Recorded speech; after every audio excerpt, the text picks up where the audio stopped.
Kusagil kaugel põhjapooluse lähedal asub salapärane töökoda, kus maagilised muusikamänguasjad ärkavad igal keskööl ellu. Orkestrit juhib väike pähklipureja dirigent, kes on juba sajandeid õpetanud mänguasju täiuslikku jõulusümfooniat esitama. Iga pill on unikaalne ja eriline, klaver tantsib oma klahvidel, trompet hõljub õhus ning viiul mängib iseenesest. Muusikakarbi balleriina keerutab end kaunilt läbi õhus hõljuvate lumehelvestega, juhatades orkestrit oma graatsiliste liigutustega. Pehmed mänguasjad karu, jänes ja kiisu moodustavad ansambli südame, mängides oma pille täielikus harmoonias. Kui suur seinakell läheneb keskööle, täitub töökoda sädeleva jõuluväega ning pillid valmistuvad suureks esituseks.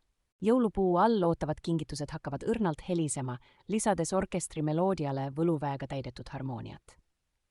Kui orkester alustab oma sümfooniat, täitub kogu töökoda kuldse valgusega ja õhus tantsivad värvilised noodid. Virmalised taevas ühinevad maagilise kontserdi koreograafiaga, luues täiuslikku sideme taeva ja maa vahel. Selle võluva kontserdi lõppedes täitub töökoda särava tähevihmaga ning mänguasjad teavad, et nad on loonud midagi tõeliselt maagilist.